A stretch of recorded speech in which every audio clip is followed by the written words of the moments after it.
Let's all go to the lobby, lobby, lobby. Let's all go to the. Let's all go to the. Let's all go to the lobby. Let's all go to the. What is up, brewskis? We are back yet again with another One Reel In podcast. With me, as always, is the beautiful, gorgeous son of a gun that we like to call Marco Dupa. That's right. Captain Slaveless back in the house. And we are completely dressed for different seasons. Yeah, we're on different hemispheres. It's all right. Right down. Right down. Right down. I am Admiral BCC Rodriguez, if you're not familiar. Get familiar. Get familiar. For our very last One Reel In of the season, we'll be coming back, don't worry. We're going to be reviewing Jordan Peele's Nope. Before we get to that, what beer do we have to drink, Marco Dupa? All right. Well, Obi, I thought we'd end this baby with a bang, and so I popped out the Hourglass Brewing, and I grabbed their Apricaustic.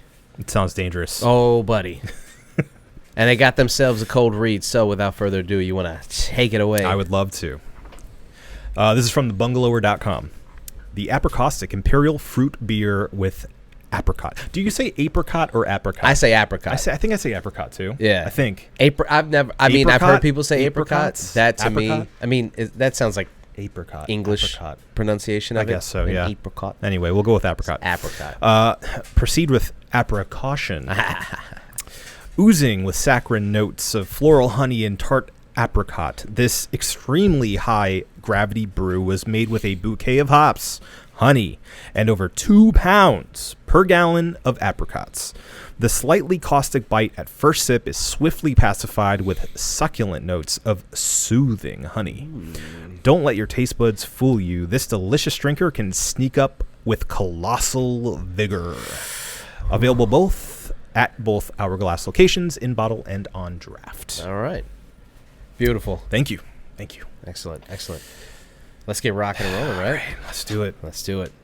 Ooh, I'm scared of this guy. You should be. Just a skull and crossbones comes out. You're better at the pouring. You do it for a living. Come on. I do. You do. So while you do that, let me give a little background on Nope. Written, directed, and produced by Jordan Peele. Distributed by Universal Pictures. It came out in, let's see. What was this year? 2022. July 22nd of 2022. It was $68 million to make. And I will look up how much it got. $168 million, I think. Wow. That's pretty good. I was looking at it earlier. Oh. Nothing that I love more than the box office game. Yeah, of course. Cheers to that.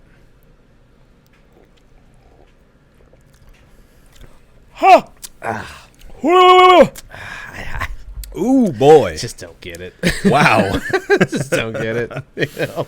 Ooh. Yeah. Yeah, that kicks you right in the mouth. Mm-hmm. Like a horse. We should say, which I think we failed to do last episode, but you should know by now. Spoiler warning from this point on. Yeah. If you haven't seen Nope yet, go watch Nope. This is probably the most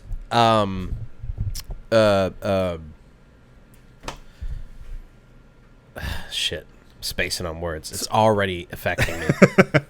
Just by relevant, the most relevant spoiler alert. Yeah, because this movie's so new, right? That there's still a lot of people who probably haven't seen it, and sure. So if you're jumping in because you're interested, we will be spoiling the shit out of this movie. Happening. It's happening as we do on the One Reel In. So yeah, no holds barred, none. We warned you. Yeah.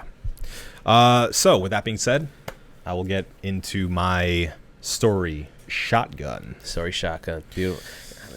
You're just full of branding. It's just it's my thing. Anyway, right. So Nope is the story of two siblings, a brother and sister, the Haywoods. They are now the owners of Haywood Ranch, which is in the LA area. They provide and train horses for a living, as their father did before them. He was killed in a freak accident that they believe to be caused by a plane flyover that dropped off a bunch of junk from the sky, and he got hit with a nickel. It was a nickel. Nickel, yeah. He got hit with a nickel in the eye. Unfortunately, killed him.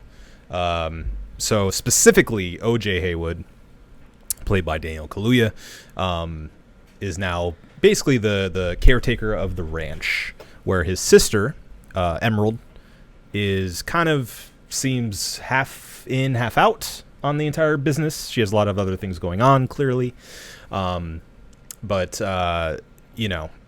they reunite, and he ends up selling one of their horses to Ricky Jupe Park, played by Stephen Yun. Stephen Yun, not Yoon. Not Yoon. Yun. Stephen Yun.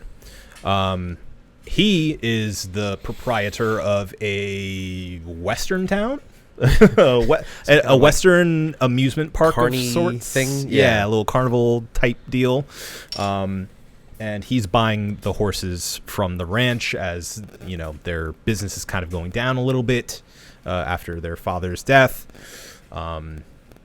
Anyway, so we get introduced to him. We find out that he was actually the former child star of a 90s sitcom. And in that sitcom, there was a terrible accident, I guess you could call it, in which the star chimp on the show went crazy and ended up on a killing spree. Yeah. And killed and maimed people because balloons popped. Scared him. He went crazy. But didn't kill young Ricky. And let's see. Okay. So from there, we cut back to OJ and Emerald. And weird occurrences start happening. Lights keep flickering, going down and coming back. The horses are running away. We don't know what's going on till one night OJ sees out of the corner of his eye this UFO float over. From there, we're in investigation mode. The team is trying to figure out what's going on. They end up going to what's the name of the store? Fry's. They go to Fry's Electronics, where they meet Angel, who helps them set up their surveillance, is really into the aliens, fortunately, and UFOs, because he becomes one of their close friends and compatriots in this entire journey. So along the way, we find out that Ricky has been using these horses to attract this UFO of sorts. We get to see him on their very first show of this, that he's trying to exploit the alien to make an attraction at his little park. Yeah. It goes horribly wrong. They all get eaten.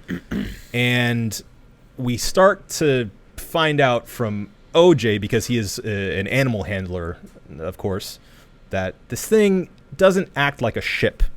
So he starts to think, maybe this thing is an animal itself. Yeah. That's where we get this clue. Anyway, they all get sucked up.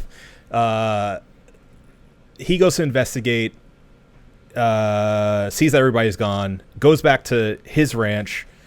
The alien ends up over there, throws up a bunch of blood, throws a fake plastic horse at his truck.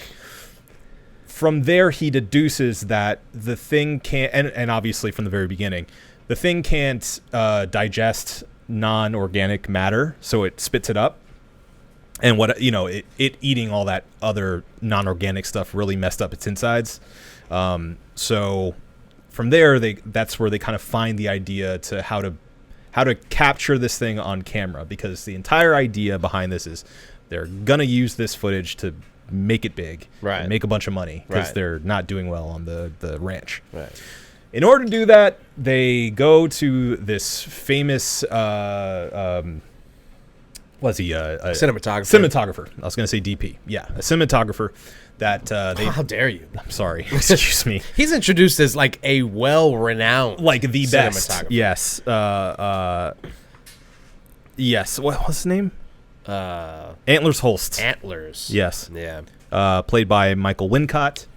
And Like Michael Wincott. he's so good. He's so good. It's great. Great voice. Yeah. Are you kidding me? Yeah, the gravel. Oh. It's like dragging a shovel across stone. Yes. Fantastic. He's great in this movie too. Yeah. So he gets called in first apprehensively, but his entire thing is like he wants to capture the impossible shot. Yeah. So he's sort of this extreme character. They call him in. He finally says, okay, I'll give it a go. He believes it once he sees the cloud that's not moving, which our other characters saw with their cameras. Immediately buys in. So he has this entire plan to capture it on film with a manually cranked camera. Yeah.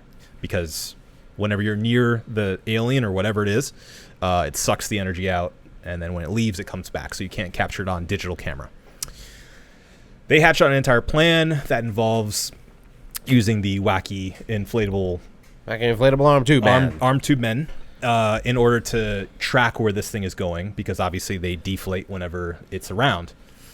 They do so. Some a-hole from TMZ comes in investigating, gets eaten.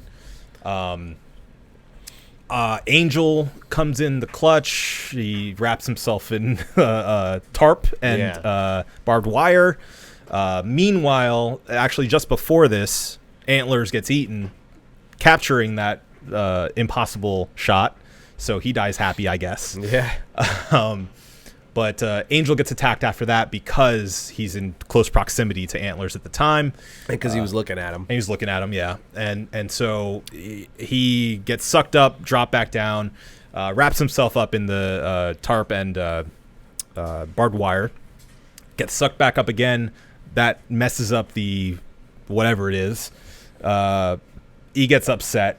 Clearly, like he changes form at that point, and from what I've kind of assumed is like attack position. Yeah, you know, or like its final form. Yeah, like intimidating. You know, like getting bigger and stuff. Yeah. So it gets in that form. OJ's trying to distract it away from his sister. They both go in opposite directions. It ends up following his sister, who goes back to Jupe's Park. And undoes a giant Jupe inflatable. It goes up into the air. The thing tries to eat it, and because it's non-organic, even though it looks like a person, it blows up, killing the thing as she takes a picture with a manually cranked camera to capture the image as well. But she doesn't focus on the picture. Instead, at the end, who does she look for but her brother, who's there like a cowboy at the end of a Western, perfectly framed in Jupe's Park. And that is when we get credits. Nice. Done in about 8 minutes. Felt longer. There's a lot of stuff. It always does. So, my friend, this was my second time watching.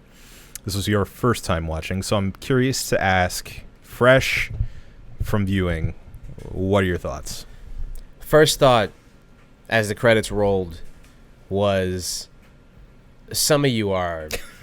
I don't even know how to have film conversations with some of you. Yeah. How could you not like this movie? Scold. Go ahead. Scold. Okay.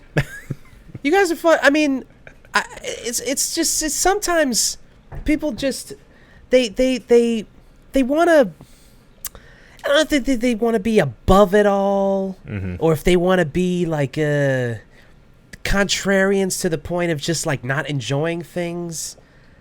But it's well acted. Yeah. It's well shot. Some of the I mean, ironically, some of the cinematography is incredible. Yeah.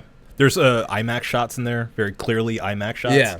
There's the idea is the way that they do, alien the like alien abduction or like alien the tried and true alien story, Sure. third encounter or close encounters story. Of the third kind, yeah. Yeah, I don't get it. Yeah. Because the it's I dare I say I had to go back and I'm still going back and forth. I don't Yeah, want to. yeah. I'm not gonna say. Don't say it. Don't say it yet. I'm not gonna say. Don't say it yet. I'm teetering on it being his second best. Okay. Better than Us. Okay. Still can't give it better than Get Out, Okay. but I'm teetering on it being better than Us. Mm-hmm. Original take on the alien abduction idea. Yeah.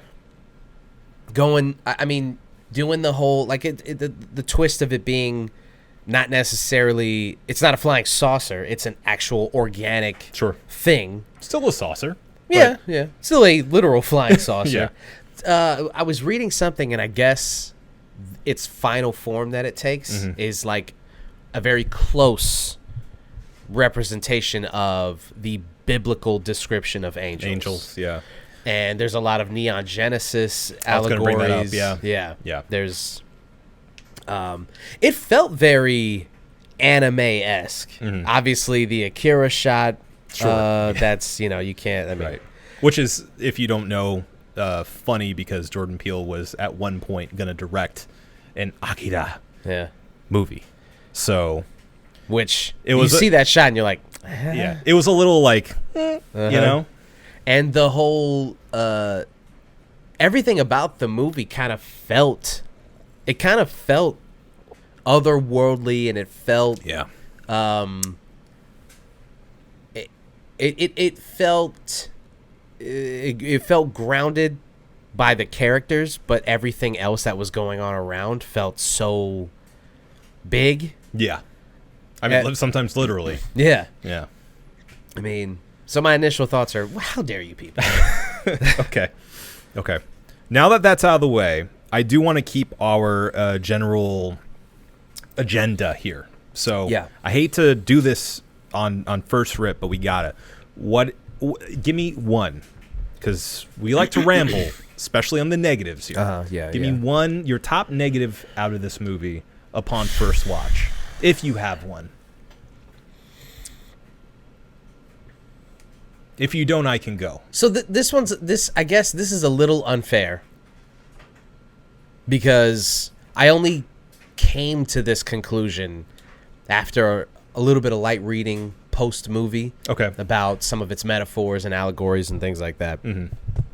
The idea of the movie kind of representing exploitation, Sure.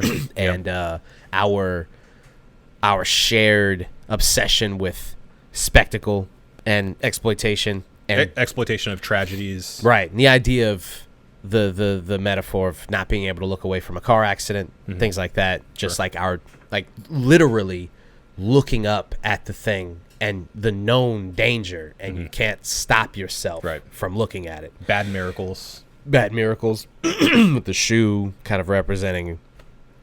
I think it could have maybe been a little bit more direct in that in some of the stuff in the beginning to kind of nail the point home that there is maybe a larger metaphor. But this is me nitpicking, so Sure. just take this with a grain of salt. This is a nitpick. Sure. But maybe could have been. I think honestly it would have helped the film if it was a tad bit clearer about the metaphor, because I think that some of the people that didn't enjoy the movie as much were looking for something else, and that's kind of the problem with anytime you make horror movies, especially that are metaphorical. When people miss the metaphor, then they go, all right, the only thing that's left is the movie itself. And if you're not getting scared at every turn, and if you're not getting your, all your thrills, and it's not a roller coaster ride for you, then you walk away unsatisfied. But there's a deeper context, or a subcontext rather, that if you've missed that part, then you've missed a large portion of what the artist is trying to say. Right. Which, again, going back to the movie we also recently watched, Candyman. Right. A lot of people came out of that mainstream opinion saying this movie sucked. Yeah. It was such a letdown. It wasn't Yeah. even that scary. Right. You know, like Missing the subtext. exactly missing the point of the movie too. Yeah. You know, not that that opinion is wrong, but it I misses a lot of what the intention was. Right. You could watch this movie, understand it almost completely, and still be like, I didn't enjoy it. Right. And that's fine. Sure. I just really get upset with people who don't critically think about things even slightly and then go, fuck that. And it's like, you didn't even try. I get more upset at people who do have that opinion, whether founded or not, whether they tried to enjoy the movie or not, whether they got the movie or not, and they go out and go, that movie sucked, don't watch it. Yeah, I don't like that. I hate that. Yeah, I don't like I that. hate it. Let me form my own opinion. Let Right. other people have a chance to enjoy a movie that they may enjoy. Right. You know, like Yeah, straight up. it sucks so bad. Yeah. Anyway, I would say that I'm trying to think of anything that I didn't like.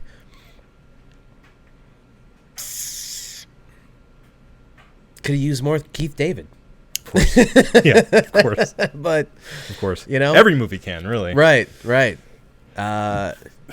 Just inject him whenever you need Keith David or Clifton Powell. Sure.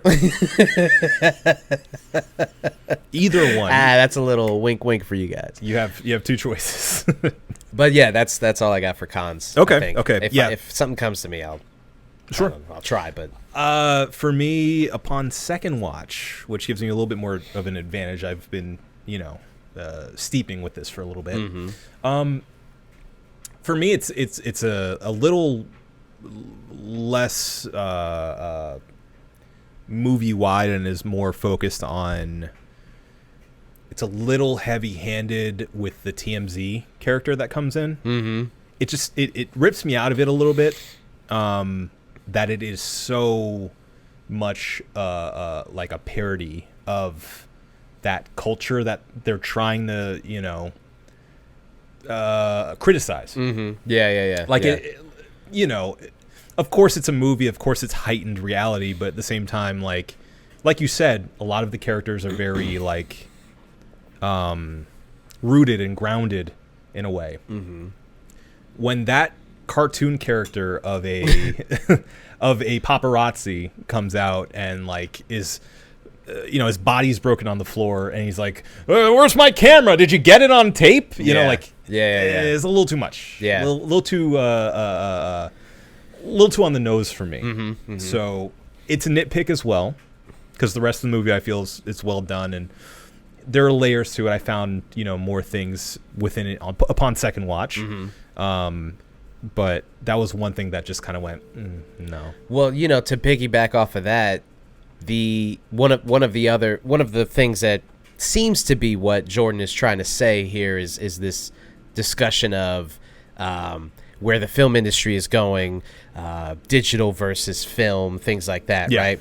So you've got the only way that the alien can be captured is with film cameras, and Sure. so much so that the cinematographer he created his own wind-up film camera, right?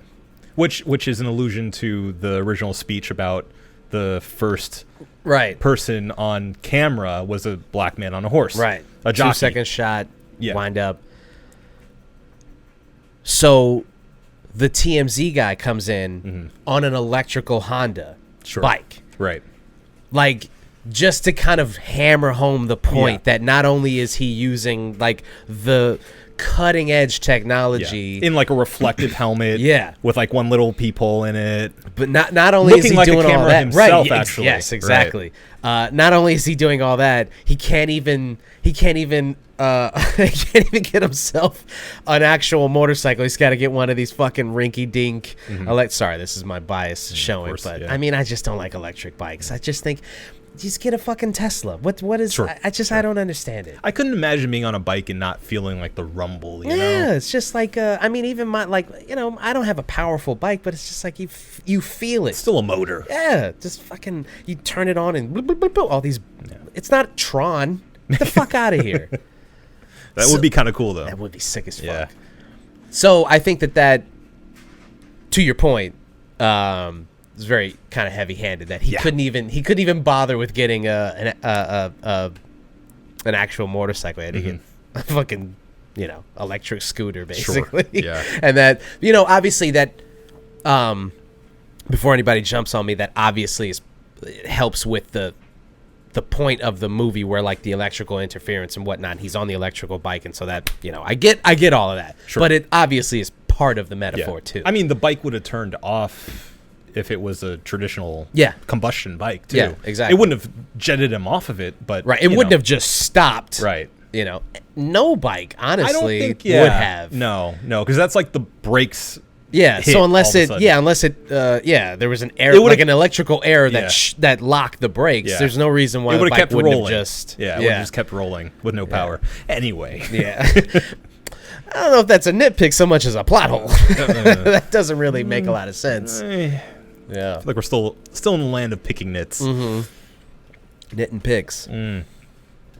But yeah, I mean, I think other than that, it holds up really well. So, with that being said, I know you touched a little bit on things that you enjoyed in the movie, but let's keep it clean and say, what's your favorite thing of this movie? What do you think is its biggest selling point? The crowning achievement, if you will.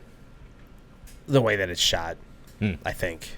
It's just I think it's his most ambitious, Jordan's. I think it's his most ambitious movie that he's done so far.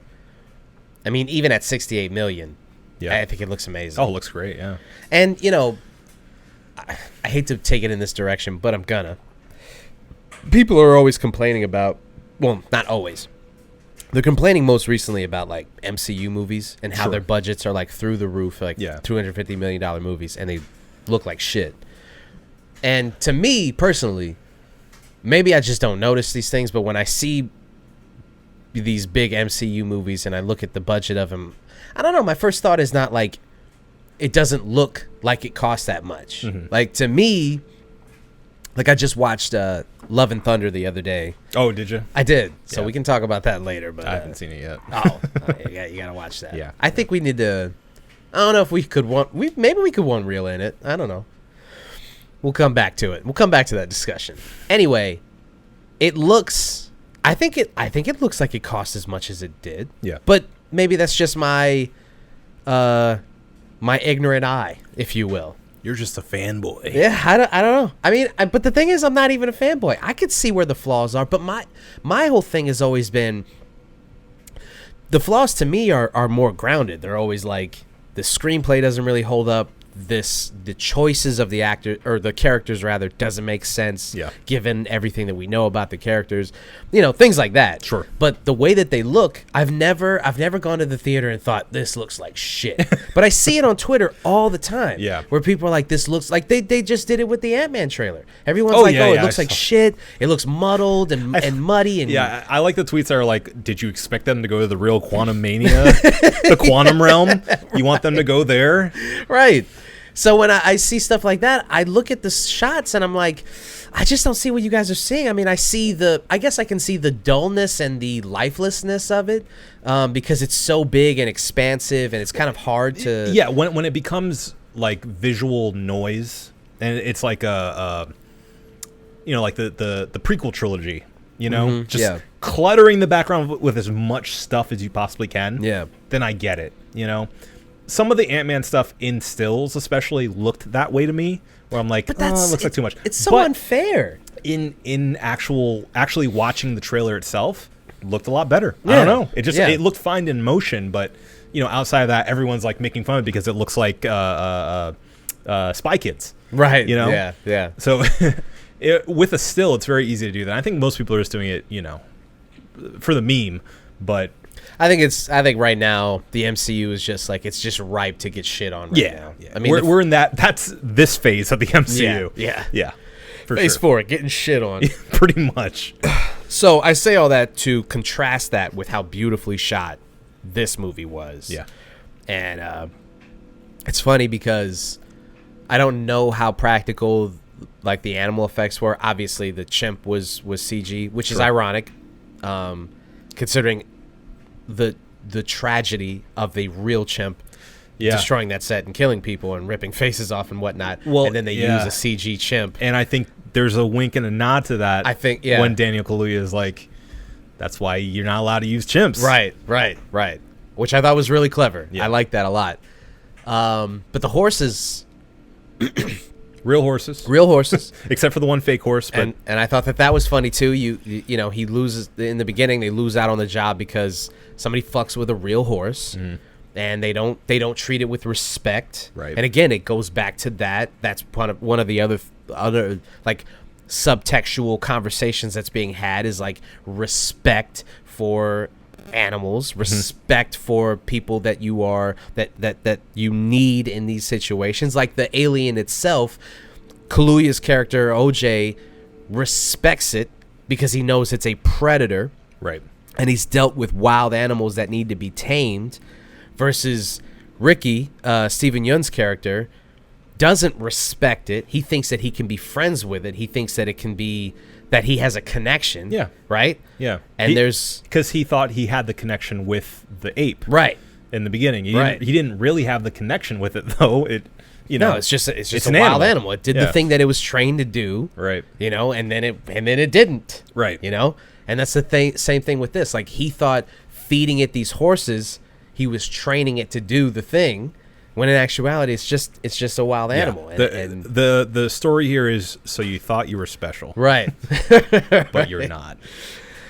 So using real horses, the landscape, the way that the way that the CG interacts with the actual environment, like going over those mountains and stuff, and like just it's really everything. cool, really cool, really unsettling, otherworldly. Yeah. Like its speed and its movement, like it's hard.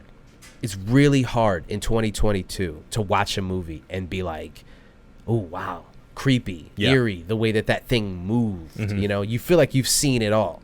But when you immerse yourself in this and then you see how they've done it, it's like, this is really well done. Yeah. So I think, the way that it looks is probably like my crowning achievement. That's a good one. I agree with you. I'm going to add to that and say the conceptualization of the creature. We don't even know if it's really alien either. It could just be like an unknown creature on Earth, you know? Yeah, that's true. Just a cryptid. Centuries old. Yeah. Some hidden cryptid of some sort. Well, because that's kind of the other side. I don't mean to jump in, but go ahead. Just the idea of if it closely resembles what the Bible said angels look like, it could have been an animal that's been here since the dawn of time. Sure. And that's what they saw when they wrote about it in these biblical stories. Right. It's kind of what, maybe something that Jordan is kind of playing with. Sure. Yeah. You know? And also the way it sucks up creatures isn't by like a light ray. It's like a tornado. Right. So Right. like it's all very organic and natural looking, which in my opinion makes it that much more unsettling and gross and weird. Yeah. Well, like the idea of like the rapture and like these people being sucked up. Right, and right, Maybe that's what disappearing. people saw when they were writing the Bible, is like watching people be sucked up by these ancient creatures. And it's funny you mentioned that because now it's kind of clicking. I forget who says it, but someone in the movie says, "Oh, you don't believe that flood story, do you?" Yeah. Because the news story is that like maybe all those people in the crowd got sucked away by a flood. Right. So, biblical flood. Right. The TMZ guy says it. Yeah, right. Yeah. Right, exactly. So we're playing with some biblical things as well. Yeah, very sure. Yeah. Yeah, for sure. Yeah. Very sure. Very, For very sure. Very sure. Yes. Yeah. Very much sure. Yeah, no, I just the inventiveness of the creature and the horrific elements of it really affected me. The way that when we see sort of for the first time the inside of this creature, when they get sucked in and it's this claustrophobic like balloon mess of weird shapes and like sounds, and the realization that what you're hearing most of the time when it's flying over is people dying is so unsettling. Right. Or the horse. Screaming. Yeah. Like so fucked up. The first time, because it's one of those things that like you put together as you're watching it happen. You're like, what what's happened? Because it's all like weird shapes and things that don't look normal. Yeah. But all look organic. And then you start putting it together like, oh, so that's what I've been seeing this entire time, and it hits you in the gut. Like it dropped my gut. I was like, wow, that's terrifying and gross, and such like a terrible way for somebody to die is just like being sucked into this like it's kind of like in the carnivals, like the fun houses that you walk in, and like the balloon parts that push you together. Yeah. That claustrophobic thing of all these people stuck together screaming until they die. Well, to me, it was like they were being slowly digested. Yeah, exactly. So they're just like sitting in like stomach acid. Yeah. Just dying. Right. But they're alive, Yeah. screaming for their lives. Yeah. Dude, there's some parts where can we just take a moment to just acknowledge the fact that like how crazy it is that Jordan Peele, Mad TV actor, comedic writer, Right. could have had an entire career being a part of Key and Peele, being a voice actor on some of these Disney movies or whatever. Could have just done Or a character actor. or a character actor. Instead, pivots to making some of the best modern horror movies that we've seen in the past 10 years. Yeah. And the ambition, the originality, the innovation that this guy is going for. Not only that, but he's already in my head surpassed M. Night Shyamalan. Oh, yeah. In that M. Night's first three movies, I mean, he's got Sixth Sense and he's got Signs, but then we take a wild turn with I think The Village is third, right? Or no, not The Village. Unbreakable. All three Great movies. Yeah. great movies. Yeah. But you see the cracks, in Unbreakable. Jordan right now so far, and I don't mean to like pit these two filmmakers against each other. The comparison's like unavoidable, though. Right. And I think Jordan, I mean, this is it's just I all three movies are just he's on a hot streak that's like putting him up with some of the best filmmakers. So maybe this is hyperbolic right now, but when you watch his first three movies, it's kind of hard not to think like, I mean, if he knocks another one out there, it's like, how can you not put him up with some of the best American filmmakers? Yeah, and I want you to remember, when I first saw this movie, and I talked about it on the podcast, I used it as my Cheers of the Week, I'm pretty sure.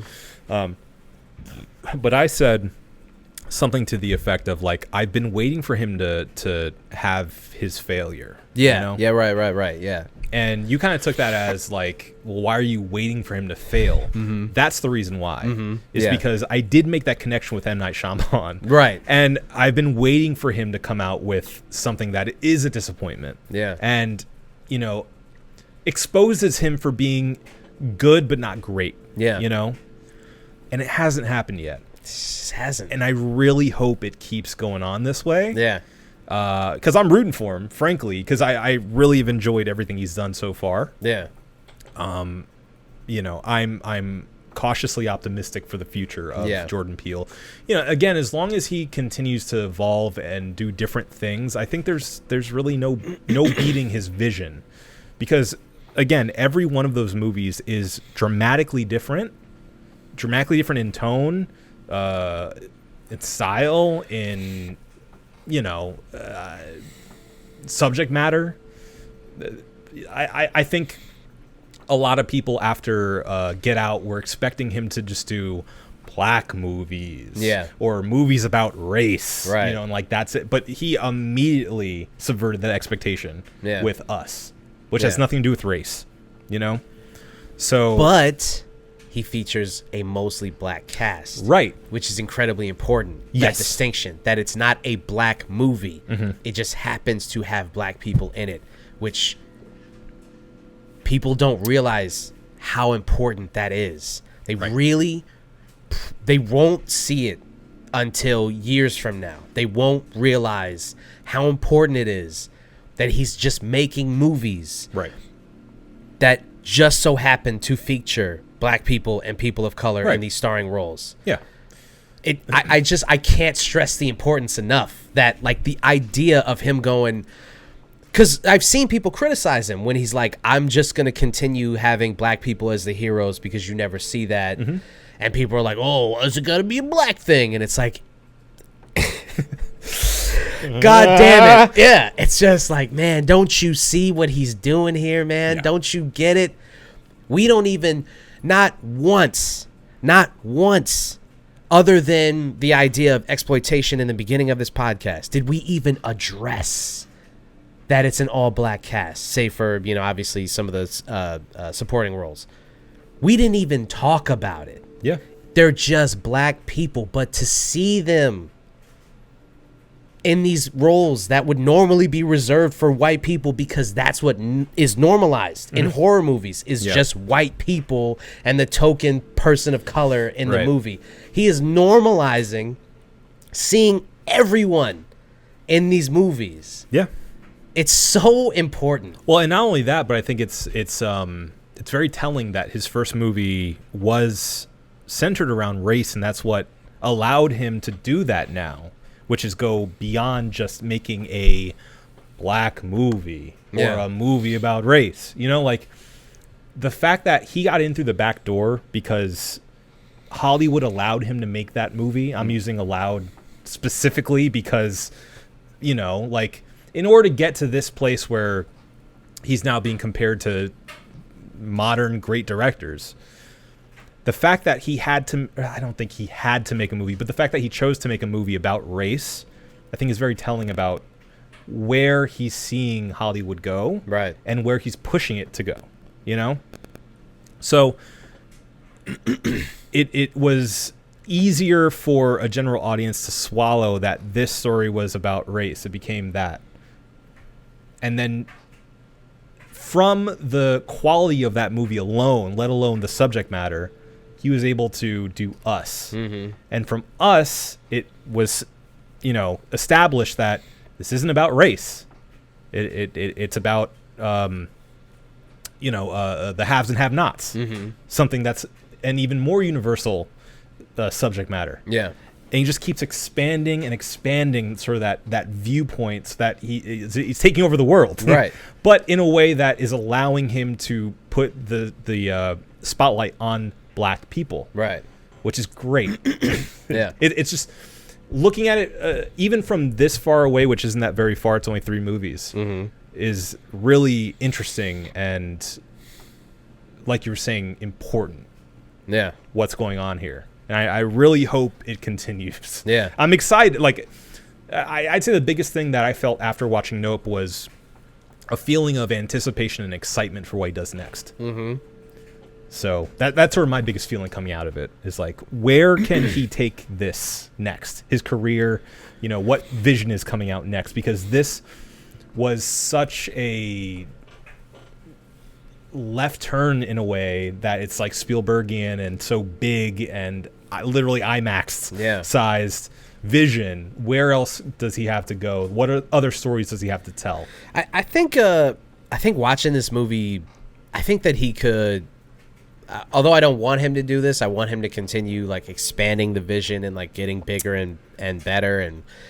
But I think that he can make a really well made, like grounded movie. Cause like in the beginning, when it's not about an alien abduction or alien interference or what have you, he's very good at subtlety. Yeah. And he's very good at saying a lot with not a lot, right? So you get in 2 minutes of dialogue between Kaluuya and Keith David, this very complex, very relatable father-son relationship. Yeah. And I think most people, honestly, as I'm watching it, I wondered to myself how many men have the same complex relationship with their dad, that you can tell that they love each other. Right. you can tell that there's a lot of stuff that's unsaid between them. And most men that I know have that sort of kind of complex relationship. fucked up, Yeah. like Yeah. a lot is still being left on the table here relationship with their dad.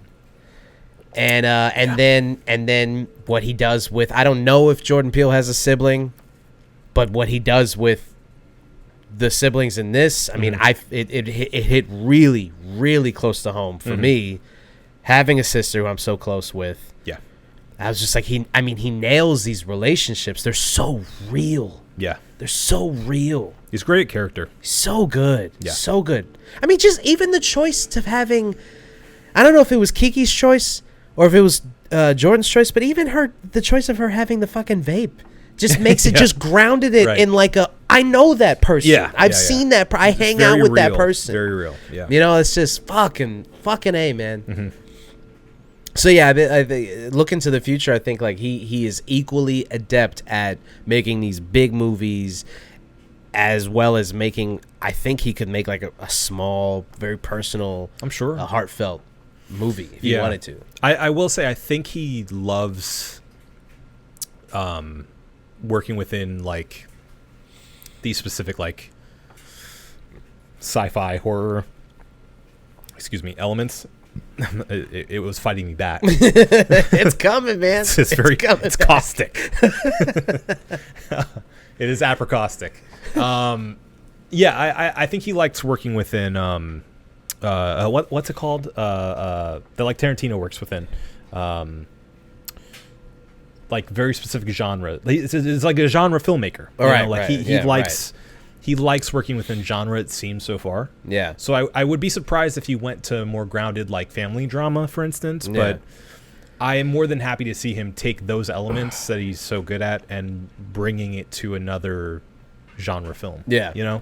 Right. It heightens the genre film in a way. And, Yeah. and it modernizes it. And I'm really excited to see his take on what else he has next. And frankly, he has the power and money to do whatever he wants next. Yeah. So he's in this elevated place where, he very well could do whatever he would desires, Yeah.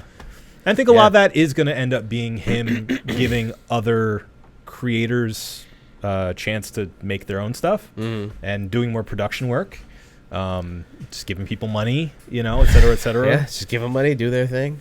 And I think that's great. I mean, are we actually looking at Jordan Peele's Apex Mountain right now? Like, he's in the I hope moment not. where like, I hope not. I hope he keeps ascending that mountain. Yeah. I hope that he has like, because again, like this movie was kind of divisive. yeah, that's true. It's sitting at an 82% on Rotten Tomatoes, which is, I think, his lowest so far. Yeah, Us and- has like a 93, and I'm like, I think it's great, but like, I didn't know it was that universally acclaimed. Right.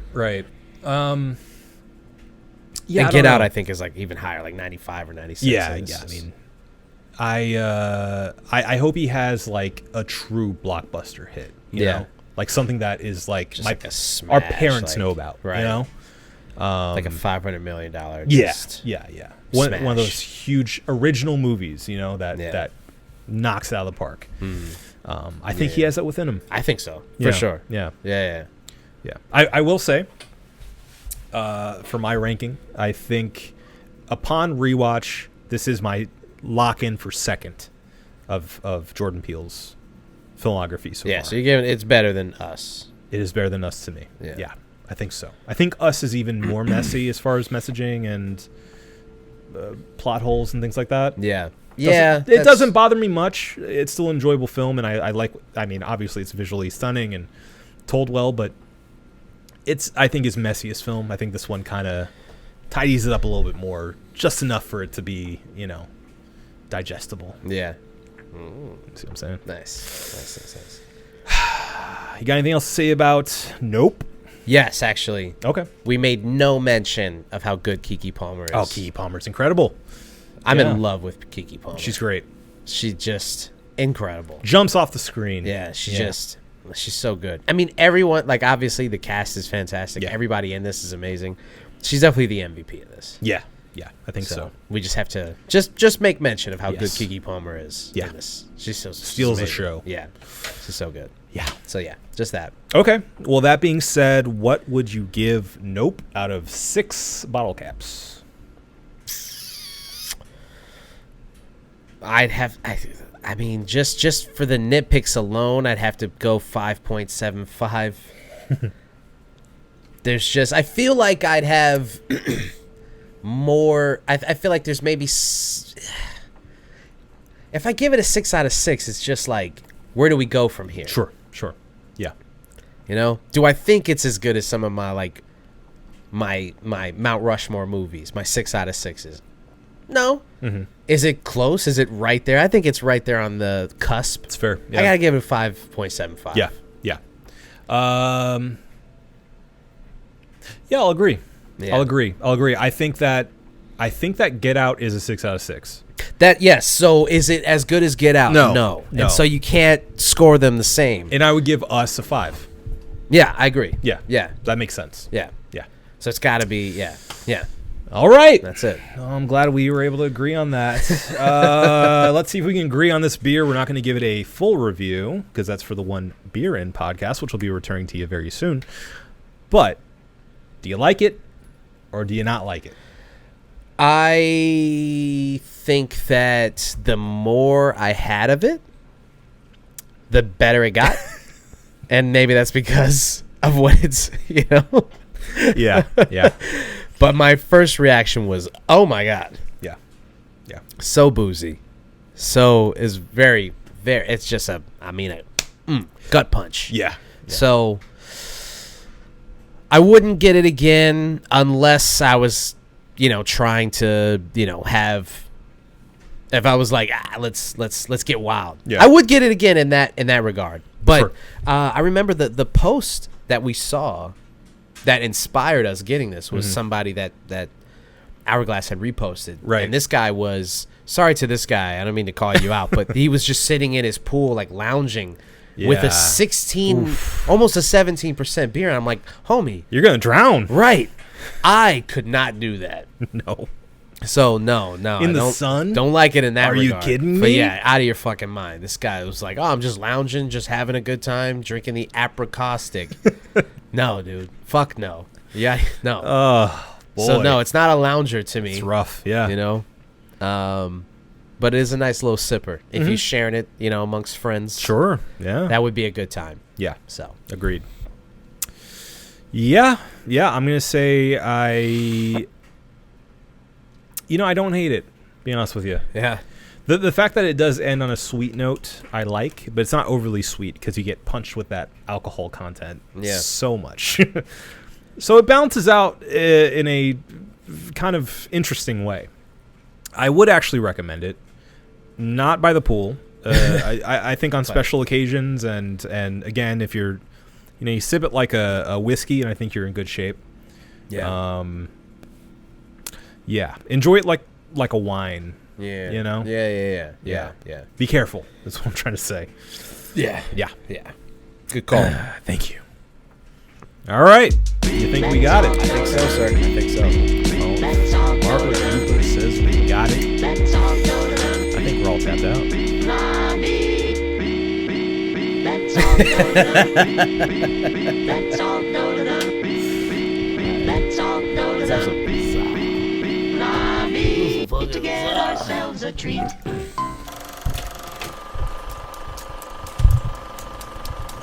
This has been the One Reel In podcast. We'll be back with the One Beer In podcast very soon. We love you. It's gone. It's gone now.